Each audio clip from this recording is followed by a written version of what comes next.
자, 오늘 이 예배 시간에 하나님께서 이곳에 임재하셔서 여러분 아픈 것도 치유해 주시고 여러분 만나 주시고 가라앉은 심령에 성령의 은혜로 하늘의 은혜로 가득 채워 주실 줄 믿습니다. 제가 설교하기 전에 갑자기 그 생각이 나네요. 이거 원래 설교 원고에 없는 얘기인데 없는 얘기하면 설교가 길어지는데 제가 날씨가 더 더워가지고 좀 작정을 했어요.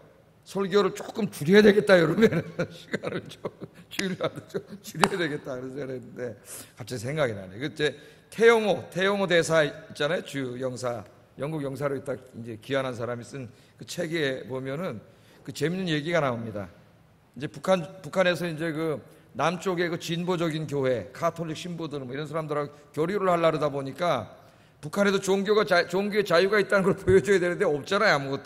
아무것도 없으니까 이제 그 교회를 이렇게 위장교회를 이렇게 만들어가지고 이제 이렇게 교류를 할 때 와서 거기서 예배드리게 하고 이렇게 하는 위장교회를 만들었답니다.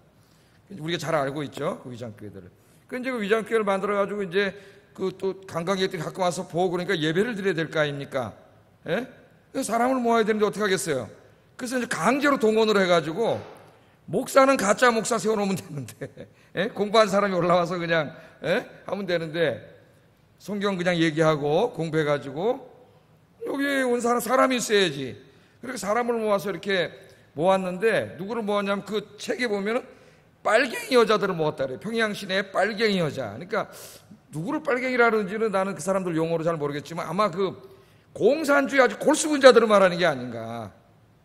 그런 여자들, 그 아당 부인들을 다 모아가지고 아주 공산당 골수분자들 있잖아요. 평양에는 아무나 못 살아요. 북한에는 공산당 골수분자들만 사는 곳이에요. 거기 외에는 다 지금 굶주리고 엉망진창이고 평양만 보여주는데도 그 모양이에요.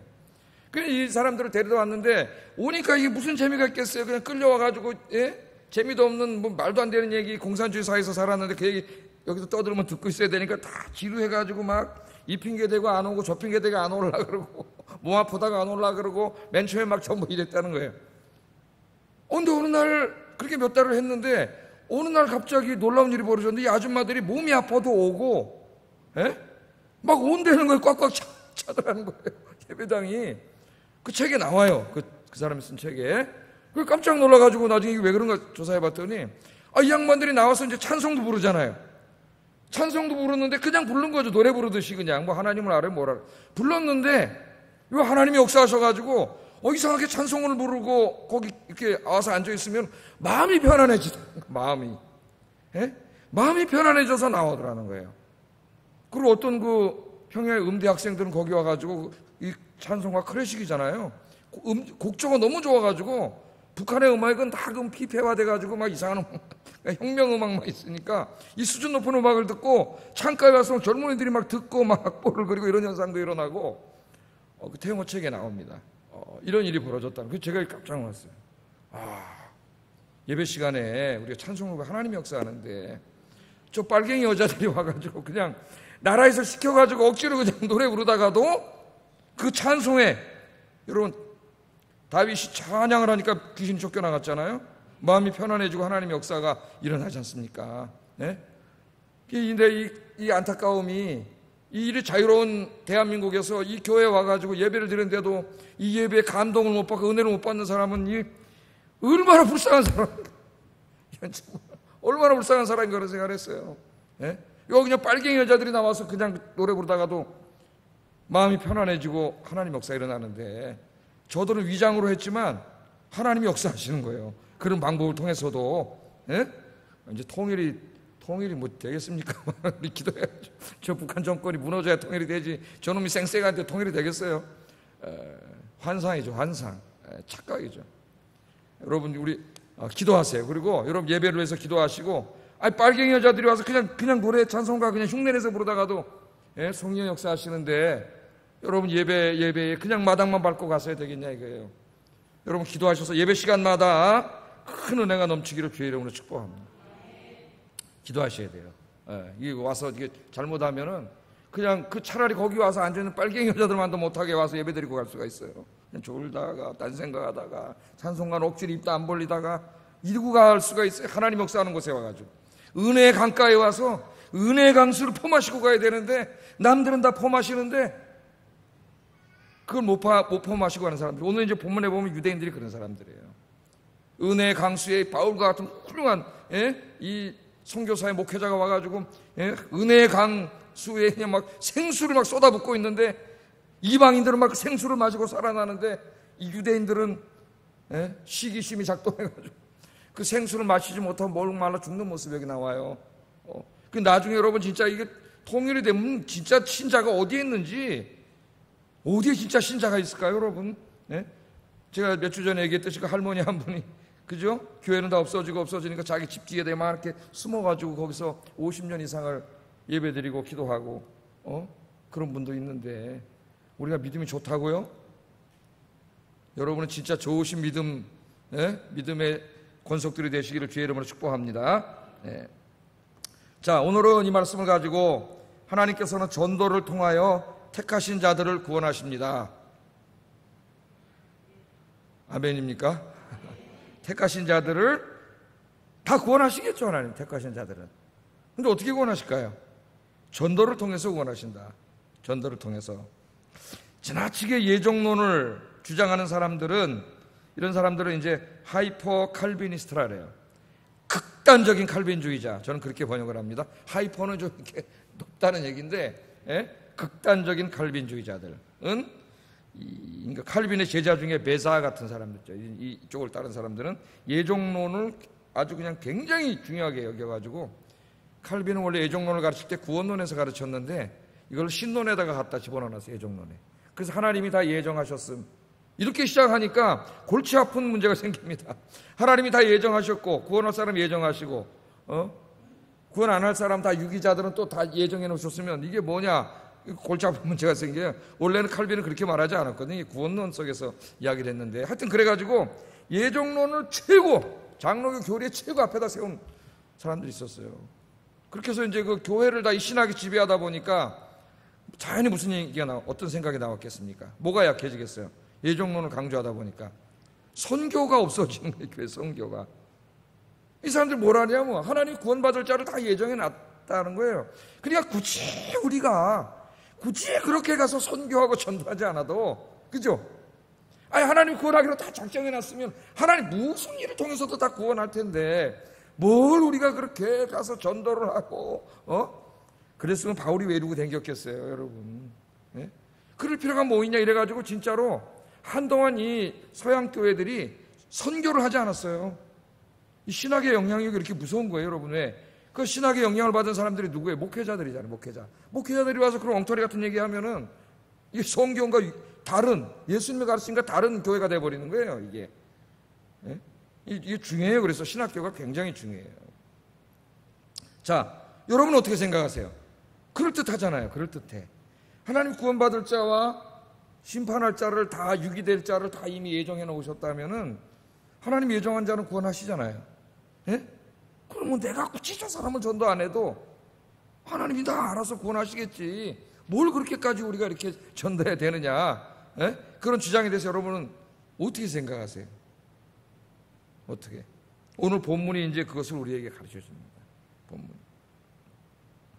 이 본문이 그걸 답해 주는데, 하나님께서는 구원할 자들을 예정해 놓으신 것은 사실이지만 우리가 그 예정의 영역은 너무 신비해서 우리가 알 수 없어요. 그걸 너무 강조하면은 해결하지 못할 문제에 직면합니다. 우리가.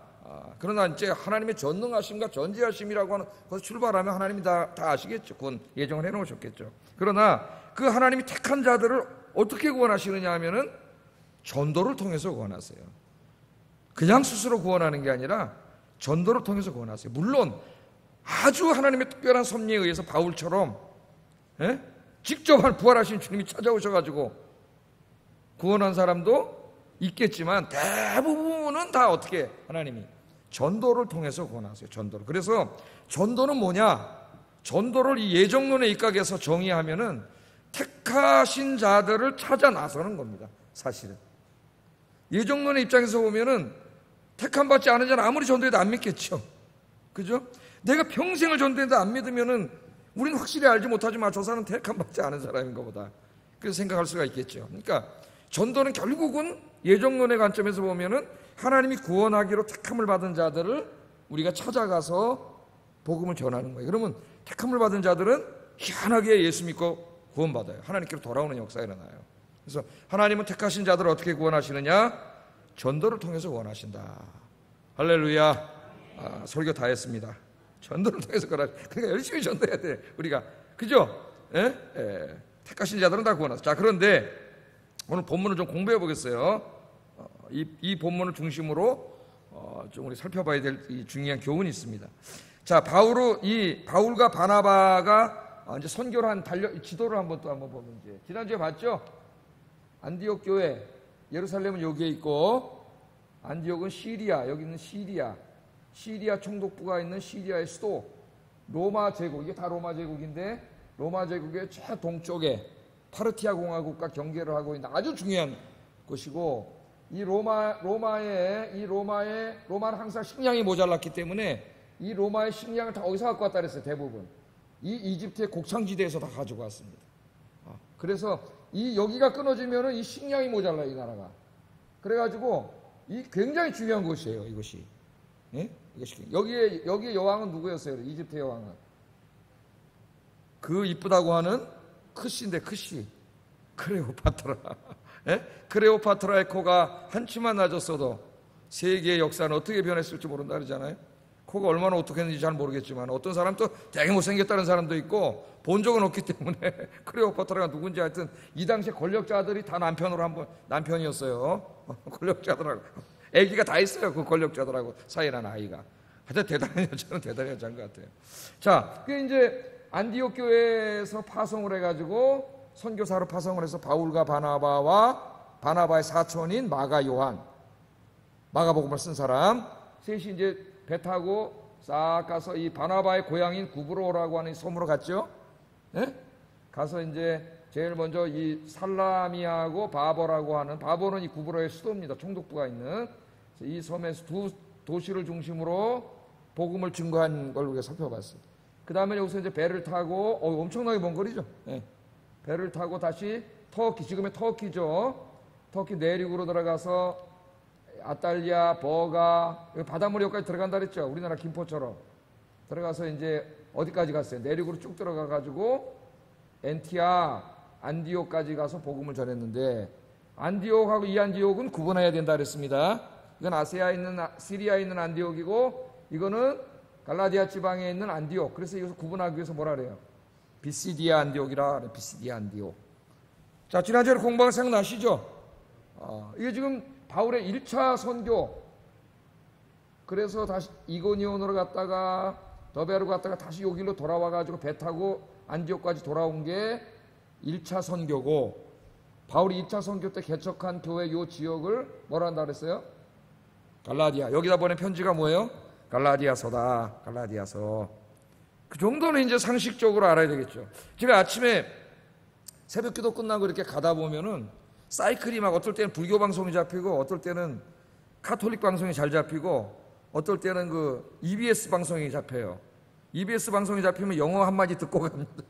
카톨릭이 잡히면 신부가 나와서 성경 강의를 하더라고. 성경 강의를 성도들 대상으로 라디오로 성경 강의를 하는데 깜짝 놀랐어요. 라디오에서 계속 성경 강의를 하는데 신학교에서 신학생들한테 하는 수준으로 강의를 하더라고. 야, 카톨릭이 상당히 텔레비전도 아니고 그 말로 라디오로 하는데 젊은 신부 같아요, 목소리가. 예? 그래서 막 강의를 해서 깜짝 놀랐어요. 여러분 잘 들으세요. 공부를 해야 되니까. 왜냐하면 하나님이 일하신 역사가 인간의 어떤 이 역사와 상관없이 벌어진 게 아니라 지금으로부터 대략 한 2000년 전에 이 지금도 존재하고 있는 터키라고 하는 이 중심, 이곳을 중심으로 실제로 이곳에 살던 사람들에게 그 가운데 하나님 역사하신 거기 때문에 성경을 이해하려면 역사를 이해하지 않고는 성경을 이해할 수 없어요. 그러니까 한글 성경만 읽어가지고 그냥 이거 묵상해가지고 그냥 뭐 이렇게 큐티하듯이 설교해가지고는 성경을 왜곡하는 경우가 상당히 생겨요. 그래서 성경은 반드시 이 역사적, 문화적, 언어적 연구를 해야 돼요. 공부를 많이 해야 돼요, 목사들이. 공부를 엄청나게 많이 해야 돼요. 네. 자, 여기서 이제 안디옥에 가서 안식일날, 지난주 공부했잖아요. 안식일날 어디로 찾아갔어요? 제일 먼저 선교할 때 회당에 갔죠. 회당. 유대인들의 회당이 있죠. 이 큰 도시에는 다 유대인들이 살고 있고 유대인들은 10명만 모이면 뭘 만들어요?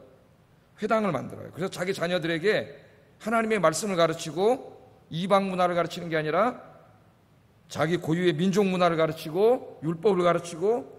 달라요. 벌써 여기 헬라 땅에 터키에 살지만은 이 사람들은 이 안에 자기 자녀들에게 뭘 가르쳐요? 유대식으로 살도록 가르쳐요. 그러니까 참 대단한 사람들이에요, 저 사람들이. 자, 유대 회당에 가서 예배를 드리는데 유대 회당에는 누가 있었어요? 두 부류가 있었죠. 대부분의 사람들은 유대인, 당연히 유대 회당이니까 유대인들이 있는데 그 유대인들의 일신교와 그들의 높은 도덕률을 존경하던 이방인들, 주로 헬라인들인데 그 이방인들이 이 회당에 와서 개종해가지고 유대교를 믿고 구약성경을 배우면서 예배를 드리는 사람이 있었다 그랬죠. 그 사람들 성경에서 누구라 그랬어요? 하나님을 경외하는 자들. 지난 시간에 다 나오잖아요. 성경 여러분 그걸 알아야 사도행전을 읽으면서 이게 무슨 말인지 알아요. 하나님을 경외하는 자들이라. 그 사람이 그 사람들이거든. 하나님을 경외하는 자들이 함께 예배를 드리고 있어요. 그러니까 다 구약성경을 능통한 사람들이고 구약이 예언하고 있는 마지막 때에 하나님이 보내주실 구원자 메시아에 대한 약속을 다 알고 있는 사람들. 그래서 바울이 그 안식일날 회당에 가서 설교권을 얻어가지고 다 설교할 때 지난주에 복음을 전할 때 접촉점을 잘 찾아야 된다 이야기 시작을 얘기했잖아요. 그래서 구약성경부터 빠르게 쫙 얘기하면서 구약성경에 예언하시고 약속하신 그 구원자 메시아가 이 땅에 이미 왔습니다. 회당에서 안 왔다 그러는데 이미 왔습니다. 그분이 바로 나사렛 예수입니다. 그분이 십자가에서 여러분 죄를 대신해서 죽으셨고 3일 만에 부활하셨습니다. 예수님 믿으면 구원받습니다. 바울이 가서 전도를 탁 했더니 어떤 일이 벌어졌어요? 회당에 있던 많은 유대인들과 이방인들이 바울과 바나바를 따랐다 그랬습니다. 회당에서 유대인들 설교 듣고 거기 앉아서 예배드리던 사람들이 돌아서가지고 누구 따라오는 거예요 지금? 바울과 바나바를 따라가니까 회당의 그 지도자들이나 그 회당의 터줏대감들이 기분이 좋았겠어요, 안 좋았겠어요? 이제 그걸 잘 머리 생각해 보세요. 그런 일이 벌어졌다면. 그러면서 나오면서 뭐라고 청했냐면은 42절 읽어볼까요? 42절 시작.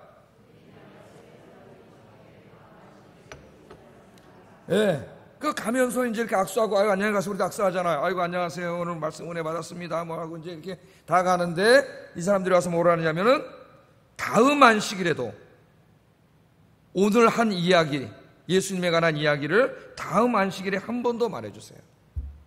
그렇게 부탁을 하고 갔단 말이에요. 그래서 오늘 이제 읽은 말씀은 뭐예요? 바로 일주일이 지나가지고 그 다음 안식일날 어떤 일이 벌어졌나 그 얘기입니다. 지금 그 다음 재밌죠? 성경을 이렇게 공부를 해야 돼요. 공부를 해서 잘 이제 하나님 말씀인데 알아야 돼요. 자, 그 이제 다음 안식일에 어떤 일이 벌어졌냐면 44절에 딱 나오잖아요. 일주일에 어떤 일이 벌어졌나 한번 읽어보겠습니다. 시작.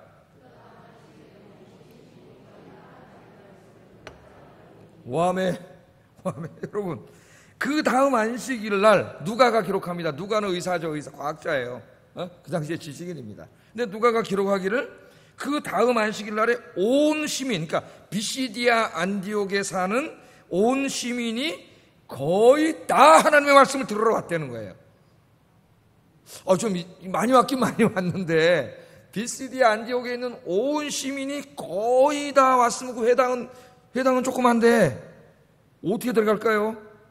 그래서 어떤 사람은 회당이 아니라 무슨 광장이라고 하는 사람도 있는데 이거는 이제 이 당시에 수사법을 잘 몰라서 하는 말입니다. 이게 이제 이런 것을 제가 늘 말하지만 이 하이퍼볼, 과장법이라는 수사법, 어떤 걸 강조하기 위해서 우리도 그러잖아요.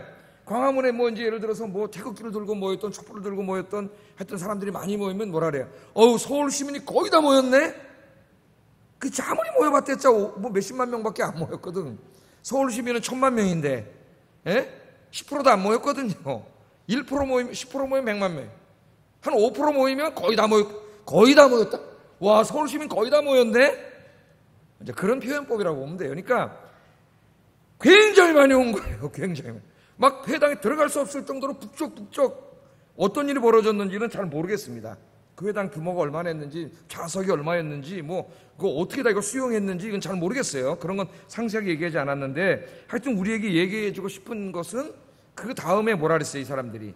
다음 안식일 날도 오늘 전한 예수님에 대해서 얘기해 주세요. 그리고 갔는데 그 다음에 왜 이렇게 많았을까요? 한 주일 전하고 왜 이렇게 차이 났을까요, 여러분? 예? 예, 가서 데려온 거죠.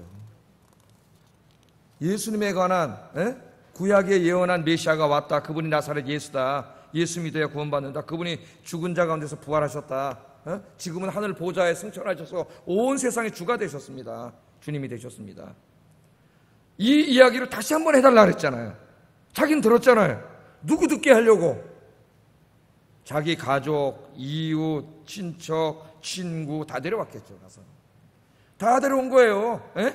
여러분 저 옛날 텔레비전 보니까 무슨 게릴라 콘서트 이런 걸 하더라고요, 연예인들이. 그래갖고 갑자기 어느 날 6시에 어느 동네 가서 콘서트 한다 그러고 그 얼마 안 남은 시간에 막 돌아다니면서 홍보해가지고 몇 명 왔나 쫙 뭐 이런 건지 하여튼 뭐 다 연출한 거겠지만, 그거 속지 마세요. 다 연출한 거예요, 걔네들. 근데 진짜 막 이 사람들이 가가지고 이 하나님의 생명의 복음을 자기가 나중에 전해줘도 되지만 자기가 전해주는 것보다는 저 바울 선생이 저 훌륭한 바울 목사님이 전해주는 저 설교를 직접 듣게 해야 되겠다 그래가지고 갈 거 아닙니까, 그 양반이 이제. 그러니까 저 사람이 있을 때 듣게 해야 되겠다. 다 들고 온 거예요. 다 들고 온 거예요. 그래가지고 누가가 볼 때 정말 이 BCD 안디옥에 거의 모든 사람이 다 온 것처럼 엄청나게 많은 사람들을 데리고 왔습니다. 교회는 그런 곳이 돼야 된다. 교회는. 그래서 제가 생각을 해봤어요. 왜 우리 마음에는 이런 마음이 없지? 그런 생각을 해봤습니다. 하나님이 살아계시고 주 예수 그리스도 그 십자가의 죽음과 부활을 통해 하나님 구원을 주셨고 그 생명의 말씀, 그 진리의 말씀이 매주일 선포되는 교회. 이 하나님의 말씀을 내가 아는 사람들을 데려와서 좀 듣게 해야 되겠다. 듣게 해야 되겠다. 이 기쁜 구원의 소식을 듣게 해야 되겠다. 내 가족이, 내 이웃이, 친구가 듣게 해야 되겠다. 왜 이 마음이 사라졌을까? 이해가 되지 않죠. 이 사람들은 지금 그걸 듣게 하려고 이렇게 다 데리고 왔는데. 그러면 저 어떻게 될까요? 다음 주에 주일날 앉을 데가 없겠죠. 여기 다 와서 앉으세요. 여기도 앉으세요. 여기도 앉으세요. 여기도 앉으세요. 여기 앉으세요. 그렇게 되겠죠. 지금 그렇게 그러면 제가 뭐라 그럴까? 야, 마포구 사람이 거의 다 온 것 같습니다. 이렇게 되겠죠. 이런 역사가 계속 주님 오실 때까지 이루어져야 되는데 한동안은 정말 그랬습니다. 한국교회 부흥할 때 부흥하는 교회들은 진짜 그랬다 그랬죠. 제가 2부 예배 들어가는데 그것도 수요 예배 1부 예배 끝나고 2부 예배 앞자리에 앉으려고 나오다 들어가는 사람만 겹치는 역사가 벌어지는 걸 내가 저 명동에 있는 어떤 교회에서 체험을 했어요. 근데 그런 신앙이 싹 사그러들고 거기도 이제 한 번밖에 안 드리고 수요 예배 많이 비고 뭔가 우리가 경제가 성장하고 생활이 편해지고 하나님 외에도 재밌는 게 너무나 많아요. 옛날에는 밤에 뭐 할 게 없어요. 교회 와서 설교 듣는 게 제일 재밌는데 요새는 재밌는 라이벌 하나님이 너무 많아. 세상에 우리 젊은 애들도 안 오는 거예요. 다 무너진 거예요. 우리 마음속에 내 자신 안에도 이 구원에 대한 기쁨이 사라져버렸기 때문에 이 말씀을 듣는 은혜의 기쁨이 사라지니까 굳이 또 남에게 같이 가자고 할 뭐 그런 건덕지도 없어지는 거예요. 우리 마음속에. 제일 먼저 누가 회복돼야 돼요? 저와 여러분이 회복돼야 됩니다. 저는 목사로서 반성했습니다.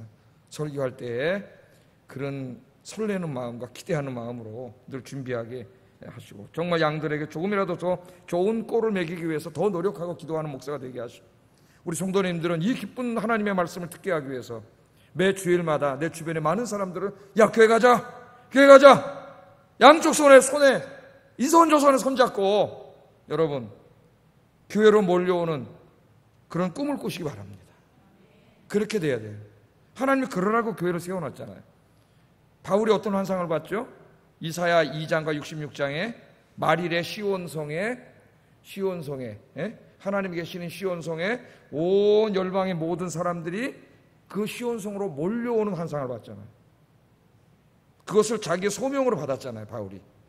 그래서 바울이 그 시온성은 예루살렘 성인데 사람들을 예루살렘 성으로 데려오는 게 아니라 그 시온성을 세계 곳곳에다 세우는 그것을 자기 소명으로 받았어요. 그게 교회잖아요. 그래서 지금 바울은 가는 곳마다 교회 세우고 떠나고 교회 세우고 떠나고 교회 세우고 떠나고 뭐 세우는 거예요? 이사야 2장에 나오는 그 시온성을 세우는 거예요. 그 시온성마다 안식일마다 수많은 사람들이 몰려오는 꿈을 바울은 꾼 거죠. 자기는 없더라도 거기에 지도자를 세우고 목회자가 생겨나고 그 교회 안에 고린도, 오늘 BCD 안디옥에 세워놨다면 그 교회에 이젠 정말 많은 사람들이 구름처럼 몰려오는 그런 꿈을 꾼 거죠. 그렇게 되면 어떻게 될까요? 온 열방이 하나님께로 돌아오는 이사야가 본 그 가슴 벅찬 환상이 일어나겠죠. 그런데 오늘 우리 교회들이 그렇게 하지 못하고 있습니다. 하나님이 그렇게 하라고 교회를 세워놨는데, 우리 아영교회가 이런 사명을 다시 회복하고 우리 안에 뜨거운 마음이 회복되는 이 시간 되기를 주의 이름으로 축복합니다. 자, 첫 번째 우리가 이제 여기서 오늘 받아야 될 교훈이 그것이고요. 두 번째, 이렇게 많은 사람들이 몰려오니까 비상에 걸린 자가 하나 있어요. 비상에 걸린 자, 싫어하는 자, 너무 괴로운 자, 누굴까요? 마귀죠. 마귀, 사탄의 목적은 저 비시디아 사람들 다 지옥 데리고 갈라 그랬는데 회당에다가 딱 앉혀놓고 그냥 그래 너희들 예수님 안 믿고 그냥 율법 종교나 믿다가 다 지옥이나 가자 그러고 잘 됐다 그러고 있었는데, 갑자기 바울이나 바나바 같은 하나님의 사람들이 와가지고 예수 그리스도의 복음을 증거해서 막 구원받는 역사가 일어나니까 마귀가 깜짝 놀란 거죠. 이 간교한 사탄이 방해하기 시작합니다. 그러니까 부흥이 있는 곳에 또 뭐가 있어요? 마귀의 방해가 있다는 거 알아야 돼요. 마귀의 방해가. 그리고 우리가 알아야 돼요. 자, 이 간교한 사탄이 이걸 방해하기 시작하는데 뭘 이용했냐면은 유대인들의 마음속에 있는 시기심을 작동시켰습니다. 시기심. 여러분, 이 시기심이라는 게 굉장히 파괴적인 힘으로 작동해요. 시기심이. 그래서 성경에서는 시기심에 대해서 굉장히 많이 다루고 있습니다. 우리 마음속에. 자, 45절 한번 읽어보겠습니다. 45절 시작.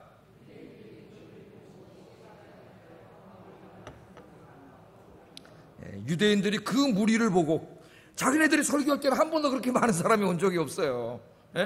근데 저놈의 어디선가 지난주부터 하나 딱 와가지고 하는데 갑자기 그냥 막 몰려오더니 또 그 사람들이 누구를 따랐다 그랬어요. 사도행전 이제 앞에 앞구절을 보면 바울과 바나바를 따른다고 따르니까 이 마음속에서 뭐가 생겨요? 시기심이 있어요. 시기심. 이 시기심은 여기서 딱 보면 누가 주는 거예요? 벌써 여러분, 마귀가 주는 파괴적인 마음이에요. 병적인 마음. 여러분 마음에 시기심이 들 때 이 시기심을 잘 관리하셔야 돼요. 누가 갖다 주는 거예요? 이거 지금 마귀가 갖다 주는 거예요. 마귀가. 그러니까 이 사람들이 시기심이 났고, 또 어떤 사람들은 시기심까지는 아니더라도 불편해. 회당에 오면 항상 자기 자리가 앉는 자리, 여러분 사람들이 오면 대부분 예배 시간에 어떤 자리에 앉아요? 이상하게 꼭 자기 앉는 자리에 가서 앉는다고. 다 저쪽이 많이 비었는데도 꼭 거기 가서 앉아요. 그죠? 그 앉는데 어느 날 와봤더니 그 자리에 저 이방인들이 다 자리를 찾아가면 자기는 앉을 자리도 없는 거죠. 그러니까 이게 기뻐해야 되는데 원래는 불쾌한 거예요. 저놈 새끼들 누군데 감히 내 자리에 와서 앉아있어? 여러분, 우리 마음속에 다 드는 마음이에요. 그 자리가 꼭 그 자리만 말하는 게 아니에요. 그죠? 교회에서 내가 차지하고 있는 위치, 내 자리, 내가 하던 일 다 들어가요 여기에. 그걸 누가 다른 사람이 더 잘하고 있으면 우리 마음속에 뭐가 생겨요? 기뻐해야 되는데 사실은 야, 하나님 일꾼을 보내주셨구나가 아니라 저기 어디서 굴러온 굴러온 돌이 박힌 돌을 빼내네? 그러면서 막 뭐가 생겨요? 시기심이 확 우리 인간에게 생기잖아요. 그 이 시기심이 일어났어요. 시기심이. 특별히 그 회당의 지도자들 엄청난 시기심이 생겼겠죠. 자기들은 그런 역사를 이뤄본 적이 없는데, 특히 자기들의 제자까지도, 이방인 제자들까지도 다 절로 가버리는 거예요. 시기심. 그러니까 신학교에 보면은 어떤 한 교수님이 좀 학문적으로 탁월하면은 나머지 교수들이 좀 시기하더라고요. 학생들이 이쪽 수업을 많이 들어가고 그러면은 그 인간이 어쩔 수 없는 것 같아요. 그건 뭐 때문에 이렇게 많이 들어가죠? 나한테 물어보. 거기서 자유로울 사람은 없는 것 같아요. 제가 볼 때 시기심이 생깁니다. 시기심. 자, 이 시기심에 대해서 우리가 잘 알아야 되는데 그거 좀 이따 살펴보고요. 그래서 방해했어요. 저 바울이 전하는 메시지 거짓말입니다. 반박을 했다 그랬죠. 거짓말이에요. 그 사람이 로마 형틀에서 죽었는데 그 사람이 무슨 메시아입니까? 나무에 매달려 죽은 자는 신명기 율법에 의하면은 저주받아 죽은 자인데, 하나님의 저주받아 죽은 자가 어떻게 구원자가 됩니까? 어떻게 메시아가 됩니까? 반박을 했단 말이에요. 율법으로. 뭐 다 안 나오지만 뭐 거의 틀림없죠. 그렇게 반박을 했죠. 다른 성경 우리가 갈라디아서나 다 이렇게 합쳐서 읽어보면 갈라디아서 3장에 이 내용이 나오잖아요. 괜히 나오는 게 아니에요. 거기에. 그러면서 막 반박을 하고 바울과 바나바를 이단이라고, 저는 새끼들 이단입니다 그랬겠지 뭐. 그 이단을 구분하는 능력이 있어야 돼요. 그랬죠. 지난주에 참과 거짓을 구별할 수 있어야 된다고 막 그렇게 했습니다. 자, 그렇게 얘기했더니 바울이 뭐라고 얘기했냐면 46절 한번 읽어보겠습니다. 시작.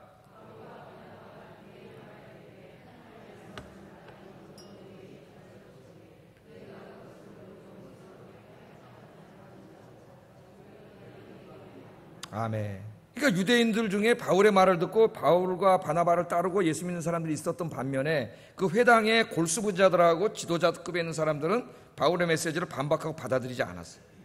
그러니까 바울이 뭐라 그래요? 너희가 마땅히 구약의 예언의 성취인 예수님을 받아들여야 되는데 너희가 믿지 않고 이렇게 나오는 걸 보니까 너희가 영생을 얻기에 합당하지 않은 자로 자처하는구나.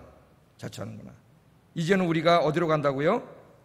너희에게 더 이상 전하지 않고 복음 누구에서 전한다고? 이방인에게 전하겠다. 이방인에게만 전하겠다. 방향을 틀었어요. 해당했어요. 이방인에게로 전하겠다. 그렇게 이야기를 하고 있지 않습니까? 성경에서 특별히 바울은 이방인들에게 이사야 49장 6절을 읽어주면서 하나님께서 온 세상에 있는 이방인들을 구원하시려고 바로 그 예수님을 당신들을 구원하려고 세상에 보내셨고 하나님은 온 땅 끝에 있는 모든 이방인들을 다 구원하기를 기뻐하십니다. 그랬더니 이방인들이 바울과 바나바 얘기를 듣고 어떻게 했다 그랬어요? 기뻐했다 그랬잖아요. 야, 하나님이 우리 같은 우상숭배자 이방인들을 사랑하시고 구원해 주시는구나. 외아들까지 주셨구나. 감사하다. 기뻐했다 그랬어요. 유대인들은 시기하고 있는데 이방인들은 기쁘게 이 말씀을 받아들였다 그랬어요. 받아들였습니다. 자, 그래서 이 사람들이 이제는 회당에 더 이상 나가지 않고 어디를 나가요? 이제 바울과 바나바 어디서 예배 드렸는지 모르지만은 바울과 바나바가 예배 드리는 그곳으로 이제 다 회당이 쑥 빠져나갔겠지. 어느 날 안식일을 가봤더니 이방인도 다 빠져나갔네 절로. 여러분 같으면 어떻겠어요? 이게 다 빠져나갔어요. 그래가지고 이 사람들이 나가서 기뻐가지고 자기만 믿은 게 아니라 48절 한번 읽어보겠습니다. 시작. 이 기쁜 소식을 어떻게 했어요? 계속 전가한 거예요. 나가서 안식일을 은혜 받으면 나가서 전도한 거예요. 우리도 옛날에 그 우리 그랬죠. 평양 대붕 일어날 때 아침에 말씀 듣고 오후에 나가서 전도해가지고 저녁 때 교회 데리고 왔잖아요. 그땐 저녁 예배가 있으니까 아침에 예배 드리고 전도해갖고 저녁에 데리고 오면 그때 저녁에 집회하고 또 구원하고 이래서 역사가 일어난 거예요. 가서 이 사람들이 막 동네 구석구석으로 다 돌아다니면서 이 기쁜 구원의 소식을 증거해가지고 주의 말씀이 그 지방에 어떻게 했다고요? 두루 구석구석까지 다 퍼졌다 이 말이에요. 다 찾아다니면서 복음을 전했다는 거예요. 우리 아영교회가 앞으로 지금 이제 동네가 많이 없지만은 지금도 있어요. 열심히 전도해가지고 이런 역사를 일으키는 교회가 되기를 주의 이름으로 축복합니다. 자, 이 정도까지가 되니까 시기심이 막 극도로 일어났습니다. 유대인들이. 그래가지고 어떻게 했어요? 50절 한번 읽어보겠습니다. 시작.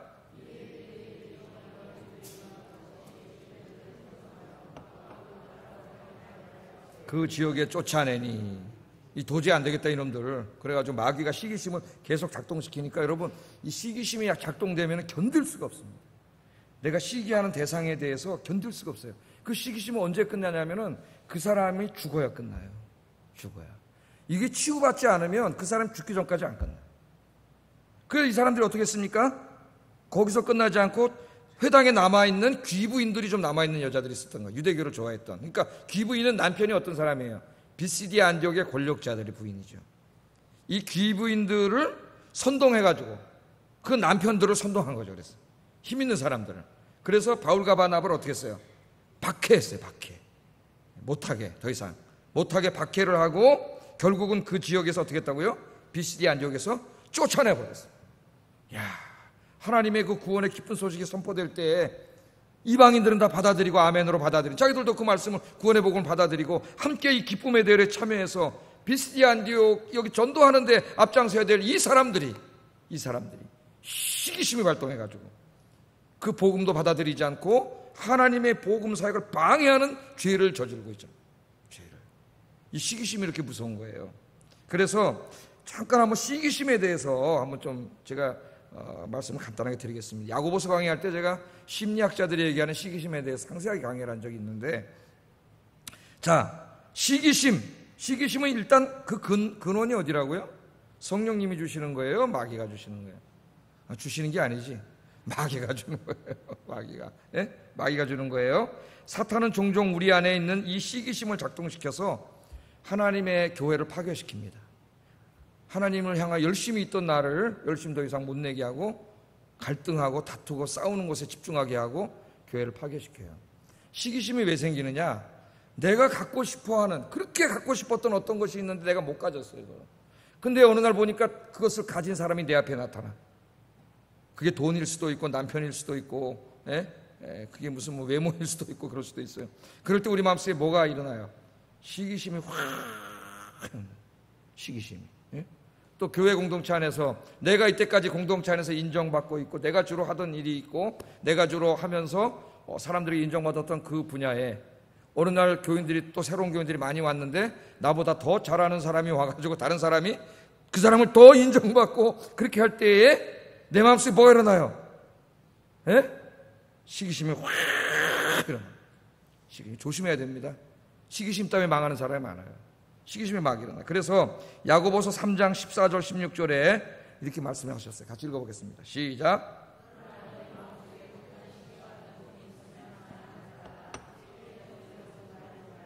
이러한 지혜는 위로부터 내려온 것이 아니요 땅 위의 것이니 정욕의 것이요 귀신의 것이니 시기와 다툼이 있는 곳에는 혼란과 모든 악한 일이 있습니다. 이 시기심 어디로 온 거예요? 정욕에서 온 것이고 귀신에게서 온 것이라는 귀신에게서. 여러분 마음속에 시기하는 마음이 들 때 여러분 이것을 나사렛 예수의 이름으로 물리치시기 바랍니다. 이걸 내버려 두면 이게 자라요. 그런 병적인 시기심이 돼요. 병적인. 여러분 이 누구나 약간의 시기심은 있을까요 없을까요? 있습니다. 여러분. 목사는 있을까요 없을까요? 있어요.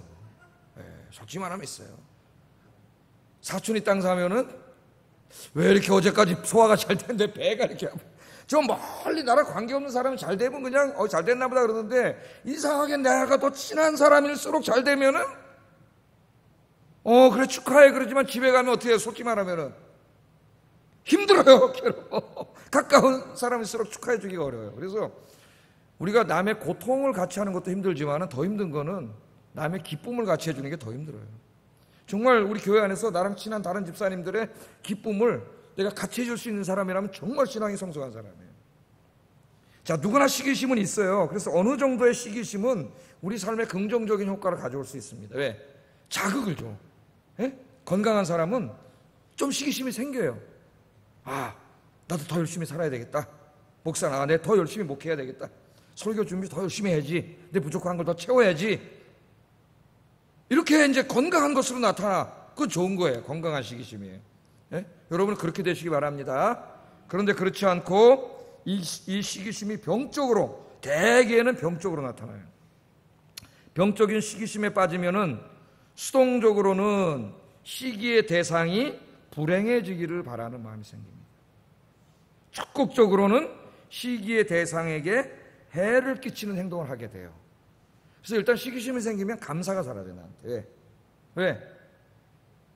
나는 못 가졌는데 저 사람들이 더 많이 가졌잖아요. 그러니까 불평과 불만이 생기고 감사하지 못해요. 내 마음 평안이 사라져요. 그래서 시기심이 생기면 첫째로 자기가 불행해져요. 자기가. 제가 다른 교회 섬길 때 이렇게 보면 진짜 그렇게 잘생기던 분이 정말 굉장히 좋은 구역장이셨는데 어느 날 그 구역에 한 분이 돈 많고 그런 분이 와가지고 교회 막 차도 사놓고 막 이러면서 이분이 이상하게 변하는 걸 봤어.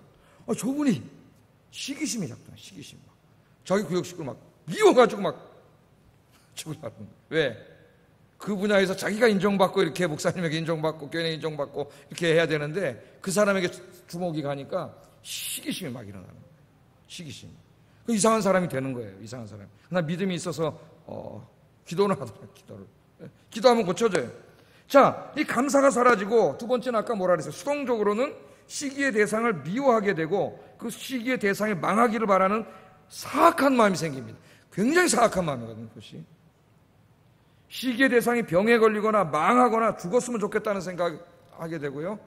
심지어는 교회에서 그 사람이 맡은 일을 다 안 되기를 바래요. 안 도와주고 입 망쳐놓고 일부러 이런 일을 하게 돼요. 수동적으로. 안 되기를. 그러면 교회가 어떻게 되겠어요? 힘을 합쳐서 다 이렇게 해야 되는데 하나님 일이 안 되는 거예요. 안 되는. 또 이 적극적으로는 시기의 대상에 해를 끼쳐요. 돌아다니면서 그 사람 흉보고 험담하고 욕하고 골탕 먹이고 따돌리고 애들만 하는 게 아니에요, 여러분.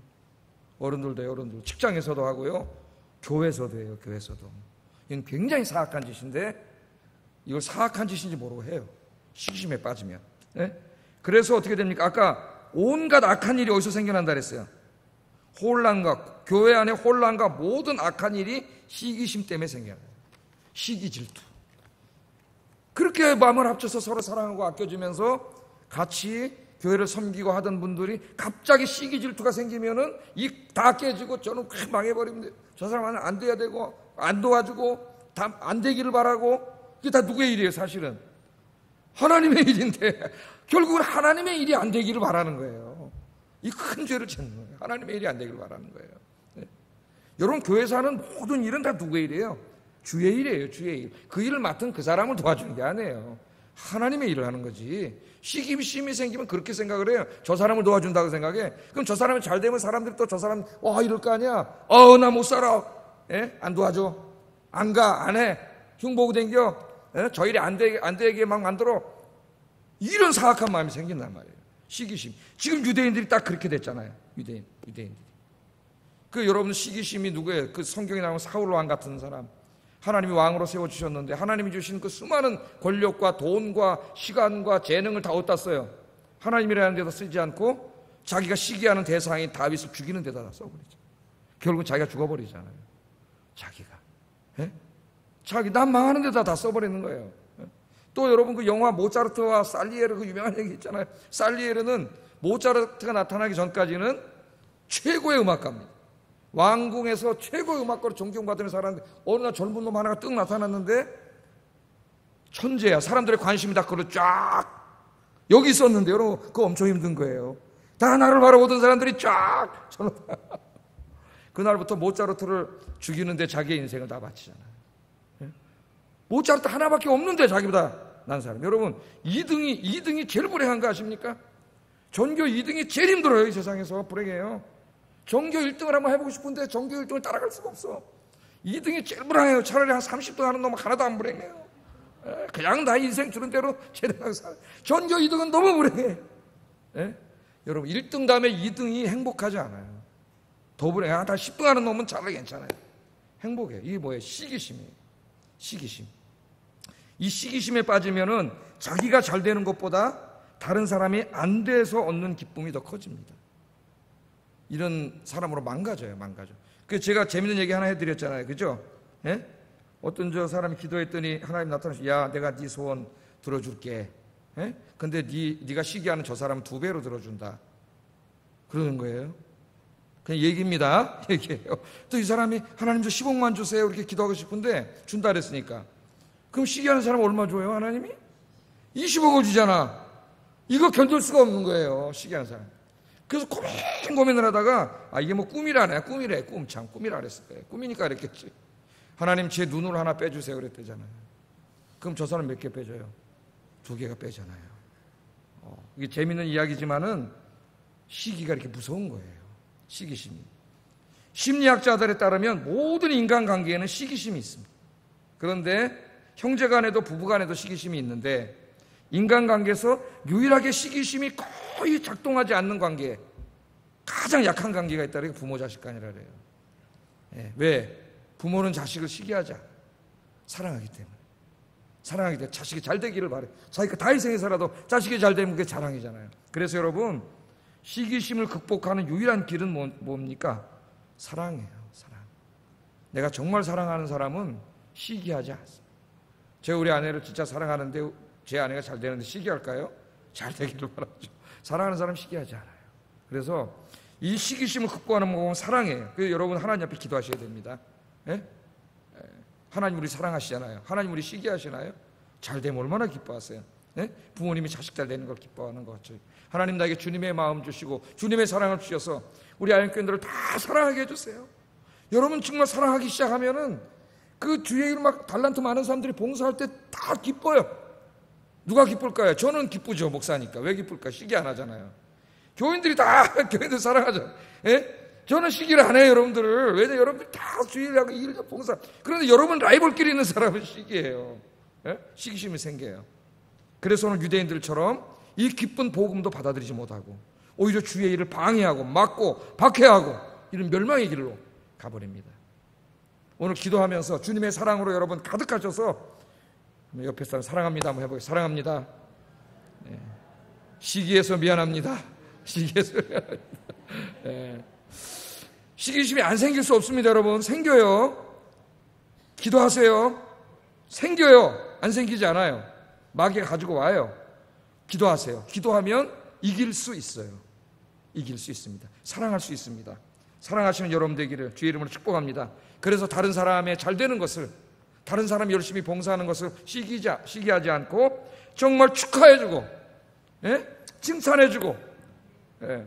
박수 쳐줄 수 있는 진심으로 그런 마음이 얼마나져야 된다고요? 태평양 바다 같은, 이거 기도하셔야 돼요. 마음이 오만해지지 말고 마음이 태평양 바다 같은 여러분들 되시기를 주의 이름으로 축복합니다. 자, 시기심에 대해서 잠깐 공부해. 시기심이 이 사람들을 망쳐놨고 그렇게 됐다는 거예요. 자, 본문에서는 이제 그렇게 돼가지고 오늘 이 전체를 보면은 하나님께서 이제 그 BCD 안디옥 사람들을 구원하시는데 거기에 대해서 아까 제가 서론에서 얘기했던 말씀을 말씀하세요. 48절 한번 읽어보겠습니다. 시작. 영생을 주시기로 작정된 자는 다 믿더라. 아멘. 자, 여기 뭐예요? 영생을 주시기로 작정된 자. 그러니까 구원하기로 하나님 택함을 받은 자죠. BCD 안디옥의 이방인들인데 하나님 택하신 자들이 있단 말이에요. 그런데 그 바울 사도하고 바나바만 전도한 게 아니라 지금 이 구원을 받은 사람들이 나가서 다 전도하고 다녔죠. 그럼 마을에 다 두루두루 퍼졌다 그랬잖아요. 복음이. 예? 퍼졌는데 다 믿은 게 아니죠. 우리 전도하면 다 믿나요? 예수님이 전도해도 안 믿는 사람들이 있는데, 근데 그 사람들 중에서 믿은 사람들이 있었는데 믿고 돌아온 사람들이 어떤 사람이라고요? 영생을 주시기로 작정된 자예요. 그러니까 BCD 안디옥에 하나님 택하심을 받은 자들이 복음을 듣고 다 하나님께로 돌아왔다는 겁니다. 그래서 전도는 뭐라고요?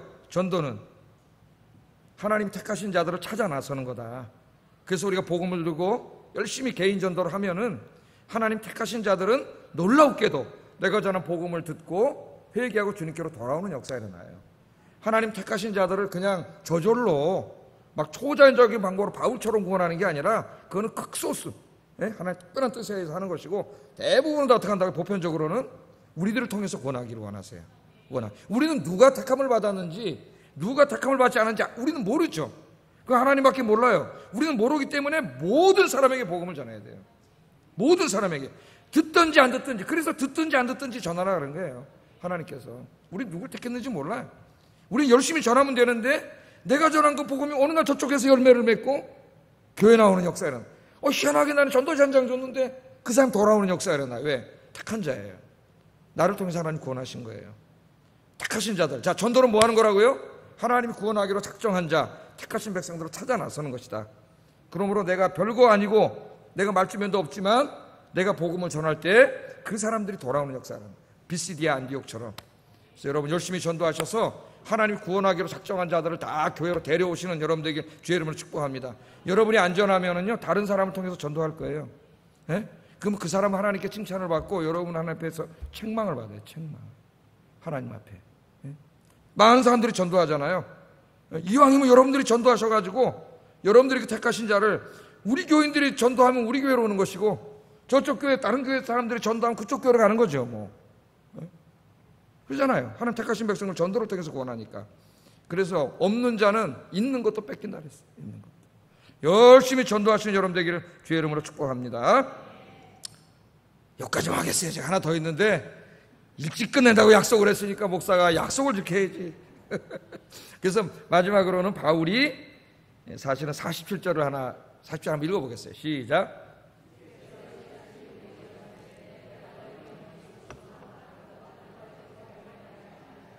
아멘. 그래서 바울이 이사야 49장 6절을 인용한 거거든요.